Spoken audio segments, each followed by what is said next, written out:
Hi here. This is a reading for the sign of Scorpio. We're going to do a Celtic cross spread with the Thoth deck, and what we see on the bottom of the deck is going to represent what you don't see coming. And once we get an idea of what the general message of this reading is going to be, we're going to pull 3 cards from the shadow deck to see what's going on in your subconscious and to see if there are any further clarifications we might need. So let's just see what happens.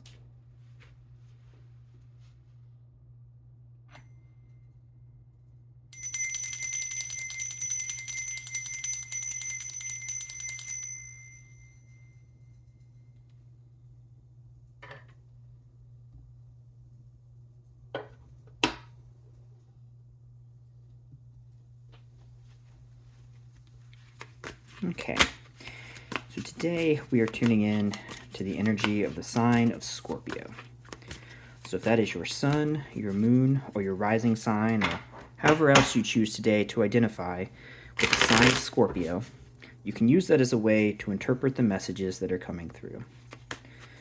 And if the details of these messages don't fit, as always, do not try to force them. Take what resonates, leave what doesn't.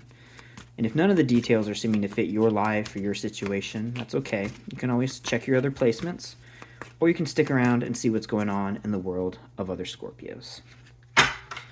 So let us see what messages we can get today. There we go. All right, so what should we think about? Is there anything that we should meditate upon? Are there any warnings that we need to see? Are there things that we should look out for? Things we should try to avoid or steer clear of or not put our energy into? Are there things that we should move towards? Things that could perhaps make us happier or make our lives a little easier or whatever it is that we're looking for. What messages can we receive today for those who are trying to tap into the energy of the sign of Scorpio?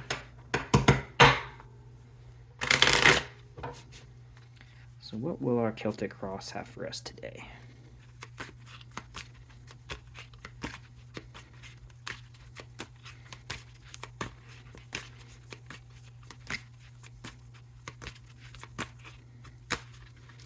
Alright, so let us see what we get. So we will start in the present moment with the 8 of Pentacles, or discs. So that's a fantastic card. It's a card that is showing someone that is willing to put in the care needed, the attention to detail needed to build something very beautiful. To build something truly unique and larger than life, you can't just like slap ideas out there. You have to put in thought and effort to craft that idea. Now, that doesn't mean that the actual expression of the idea can't come out in a big, quick splash of an expression. But there's, at some point, a developmental process has to occur. An idea has to be brought into an existence.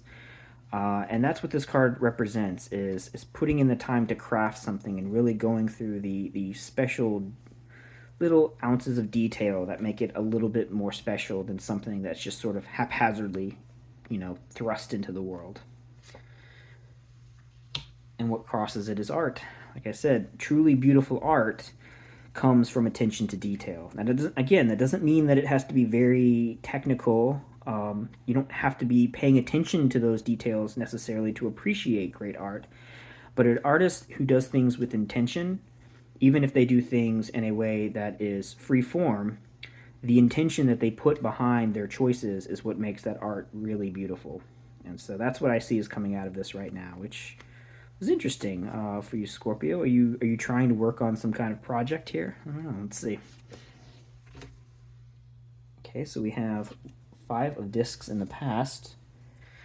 We have an 8 of swords in the future. The Fool underneath everything. The Queen of Swords at the top, Prince of Wands, the 2 of Wands, the Tower, and the 8 of Wands. Interesting. Alright, so let's see what's going on here. We've got the Fool, the Art card, and the Tower are our 3 major arcana. That's a very ominous tower over there. Look at all this fire, right? There's some explosion happening here for sure. Um, Over here on the left, let's see, we just have the art and the fool though, which is a lot more calming energy. For our court cards, we have a Queen of Swords and a Prince of Wands. And in terms of our minor arcana for Earth, we have a Five of Discs and the Eight of Discs. For our air, we have just that Queen, the air associated with the Fool, of course. No water, no water at all, which you're a water sign, so interesting. And in terms of fire, tons of fire, right? We got the Prince of Wands, we got the Two of Wands, we've got the Eight of Wands. So, okay, let's just kind of dive in and see what's going on here. Let's see what kind of comes out. I'm not getting a general vibe, honestly, from all of this yet. So let's just sort of see where the cards take us. So we have the Eight of Discs in the center there, crossed by the art card. So as I said, beautiful art is something that is born out of intentionality. Again, it doesn't mean that everything has to be very technical, but there is intention behind things, even if they're done in a very free-form manner. So playing off of that idea with what's crossing around with our two axes is a little interesting. We have a Five of Discs over there, which is a card of worry and struggle.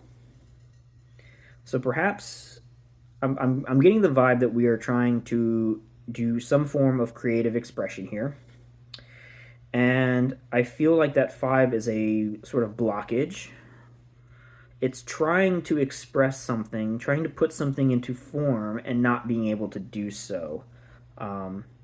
Perhaps by trying to put it into form in the wrong way. Perhaps you're using the wrong tools to construct whatever it is that you're trying to express.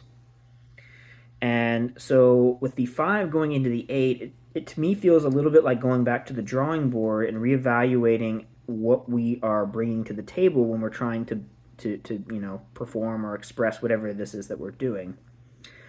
So that's a nice growth there, but to have that followed by the Eight of Swords is still a feeling of stuckness. In fact, what's happening here in the middle is beautiful, and what's on either side of it feels very not so beautiful. Strife and worry can lead to positive growth and experience from the lessons learned, but it almost feels like with the Eight over there that the thought that we're pulling from this situation is almost getting us more stuck.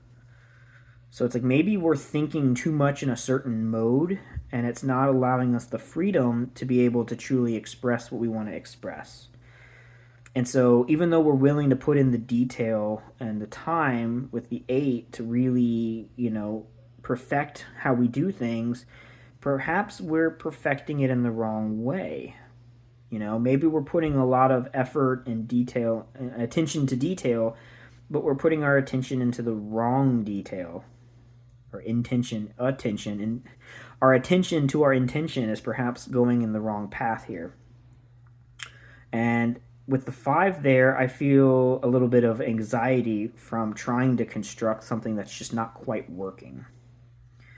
And with that Eight in front of us, it feels like there's no end in sight to this blockage. It feels like we are sort of stuck in a mental prison. This feels like writer's block, if I'm being perfectly honest. The Eight of Swords there feels like we are stuck at a gate, and we are trying to get past that gate that is preventing us from doing what we want to do. And since this is a card from the Suit of Discs, I think it's about constructing something and trying to expand. I feel its expression.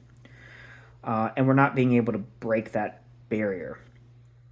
So, I mentioned earlier that great art has attention to detail, even if the actual performance or expression of that art feels very freeform. Things like Jackson Pollock come to mind, where it's like, oh, he's not a real artist, he's just throwing paint at a wall. But there's intention behind that. It's not just the medium that you get in the end of the process that's the whole expression of the art. There's more to art than just the final product.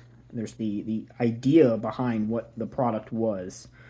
And so sometimes a little bit of that chaotic fool energy is that sort of sweet sauce you need to get something to have a little bit more truth behind it. Now, there's still intentionality. When we're invoking the fool energy, we're not necessarily just saying, like, I'm just going to make it and it's going to be what it is. There's thought to that, but it is a free flowing, just let the energy come out as it happens. I mean, this is sort of the difference between improvisational jazz and classical music. When you're doing very technical classical music, perfecting all the notes and getting them just right is the goal. But with improvisational jazz, what you're really trying to do is you're trying to express a feeling of what's happening sort of in the moment, which is very much full energy. Now, in order to do good improvisational jazz, you need to know all of your scales, you need to know your theory, you need to know what is really going on to be able to properly produce something that is not just chaos. And so the fool does need a little bit of guidance, but at the end of the day, the spirit of what he's expressing is this just let go and create what needs to be created. So perhaps that's why the Queen of Swords is up there at the top, is in order to break this blockage, we need to let go of thinking in a particular way and let go of having to work in a certain mode. We need to know. I mean, if you know anything about music, there's modes as well. There's a little maybe a pun there, um, but we need to be able to move past thinking within a certain like framework while not abandoning it entirely. So I think what the Queen of Swords can show you is the sort of reality that you can cut the rules apart as long as you are clear on what does have to remain. It's very important that you understand exactly what rules are bendable and what rules are rigid. And jazz is all about playing around with that kind of idea, and it's fun because of that, right? It feels very unrestrictive. It's got that fun, fool energy to it. And perhaps if you're trying to do something with music or any kind of creative expression, what you are needing to do to break away from this blockage that seems like it's never ending to create this beautiful art is to put the time and attention into the details of what needs to almost become second nature.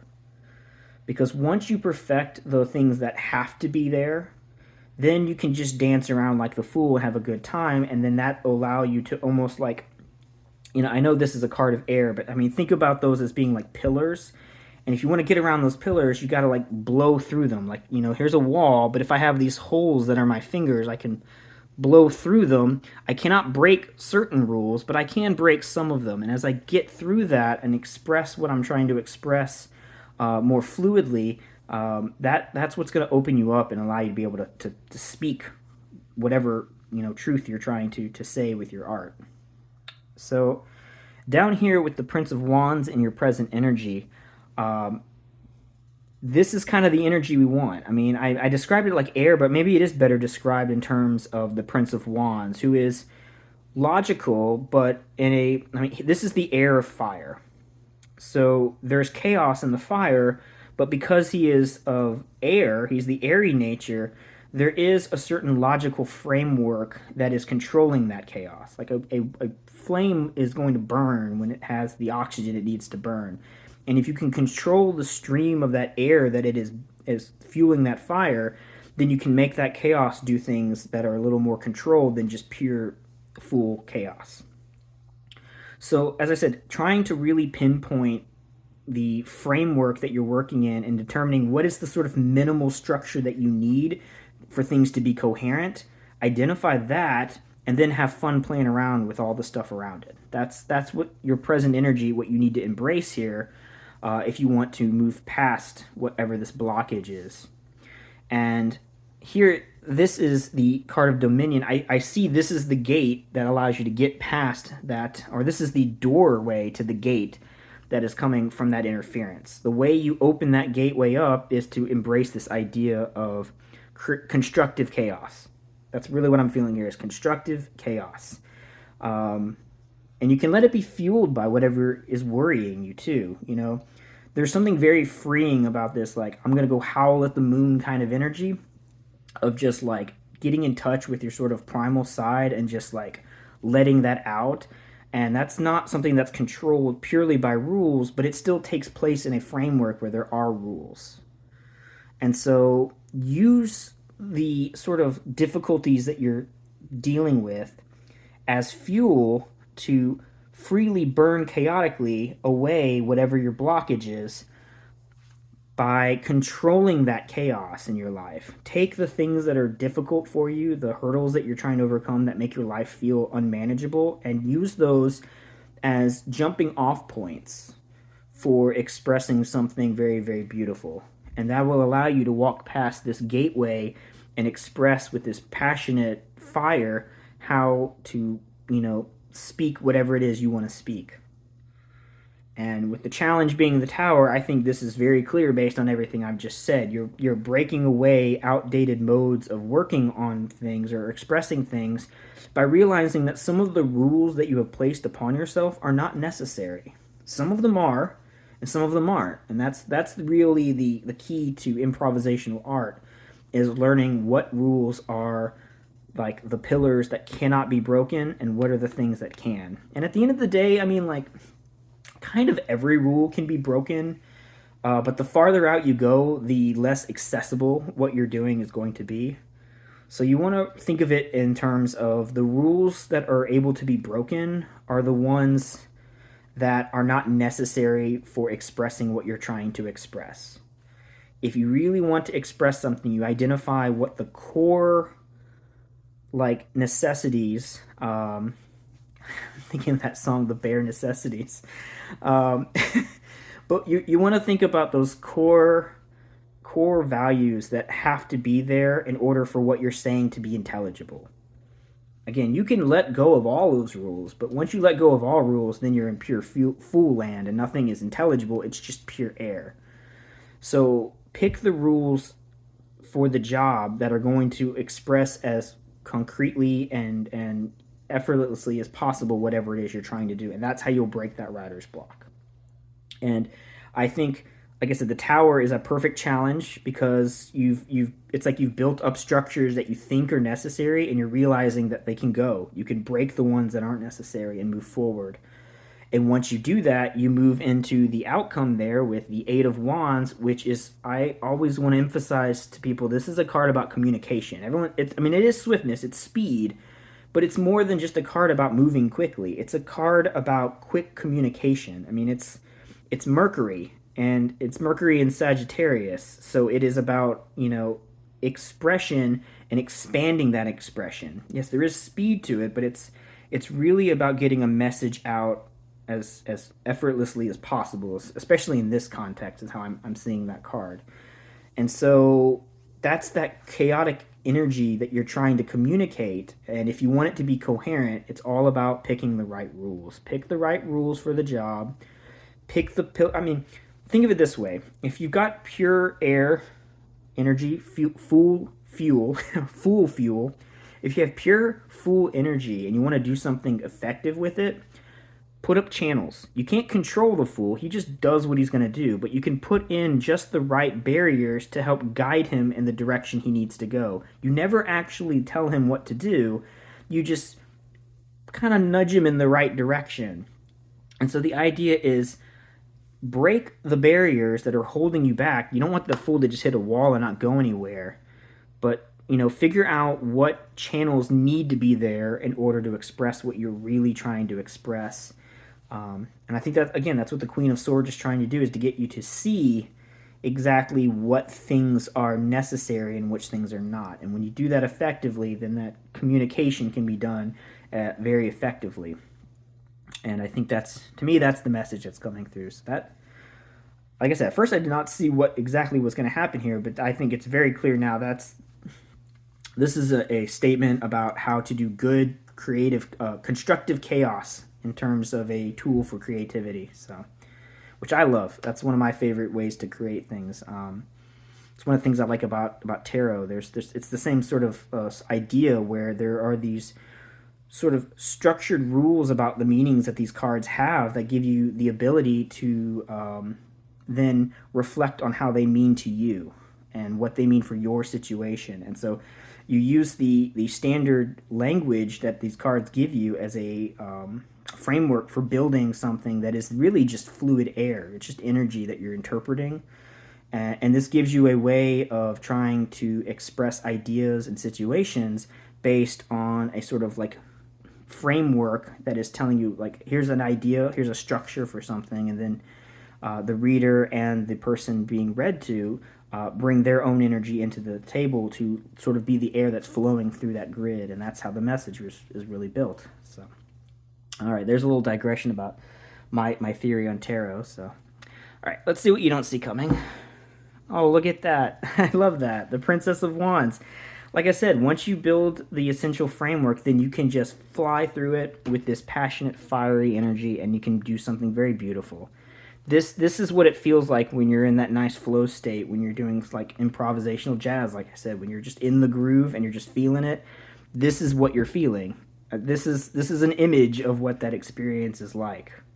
So again, figure out the necessary framework to express what you need to express, and then use that to guide you to explaining whatever you want to explain or express. Okay, just build the framework as minimally as possible, and then just dance around in the chaos. Enjoy the fun, fool energy. Look at that. See that tiger? That's the same energy, right? All right, let's see what the shadow deck has for us.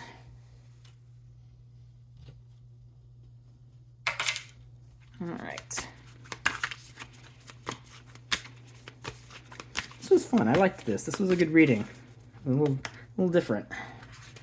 Some good creative theory.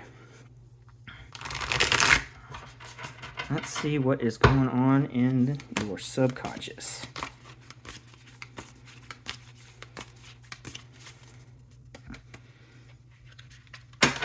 I still think it's odd. There's not any water here, though.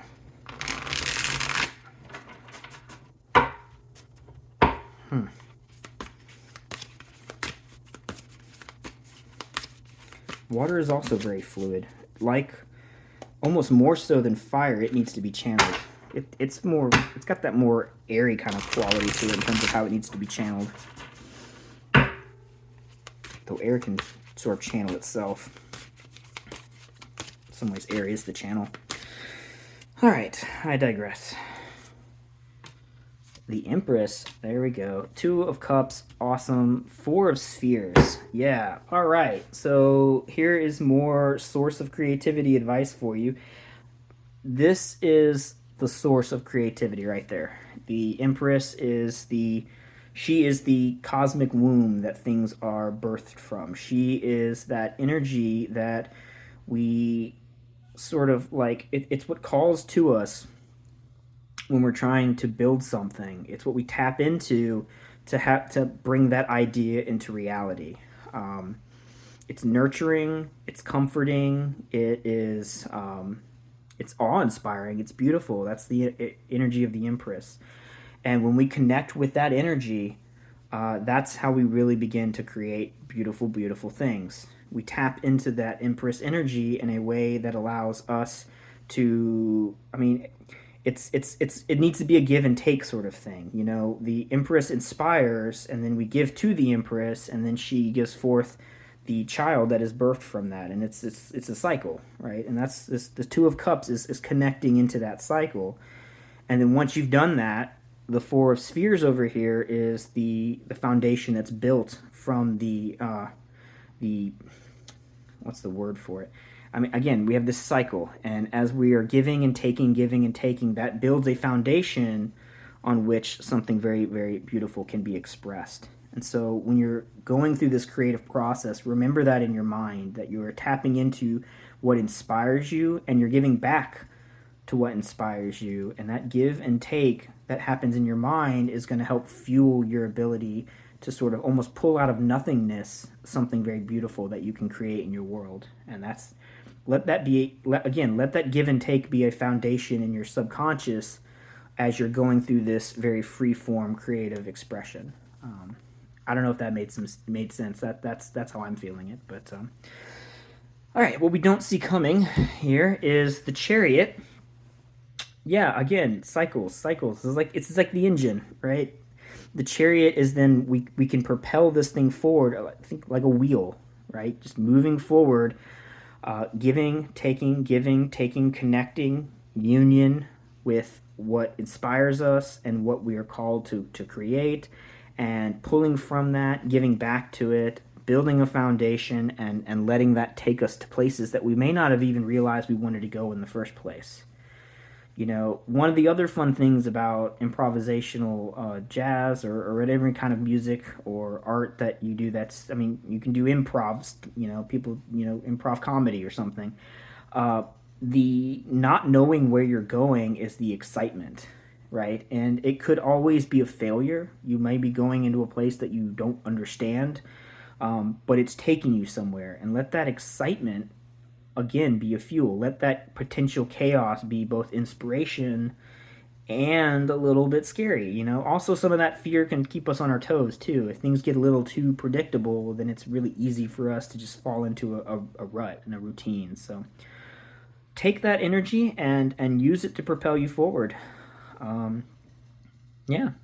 So I think that's all I have for this message. A little short. I've been going a little bit longer with my messages lately. This one's a little on the shorter side, but it just kind of came out naturally. So, good luck with whatever creative processes you're engaging in. Don't worry about writer's block. The key is to another piece of advice I'll give you if you've got writer's block is to just do something different, but just start. Even if it's complete garbage, just make something, put it out there, and then fix it later. Just the best way to get past that is to get momentum. And I think another, like I said, the main message of this is one way to get that momentum is to let go of things that you feel like are restrictions and are not necessary. Again, back to this idea of this chariot of trying to take your mind forward. Get rid of the dead weight. If the chariot can't move very quickly, it might have a little too much luggage that you're holding on to. So let go of that 5 of discs baggage that you're carrying, or as I said, burn it. You use it as fuel, right? If you're on a train and it needs fuel and you got too much junk, just start throwing the junk in the furnace and start cooking it up and moving forward and do something with it. Let that fuel you. So I don't know. I hope that was helpful. I hope that made sense. A little different reading, but it was a fun one. So yeah, as always, please like and subscribe if you have not already.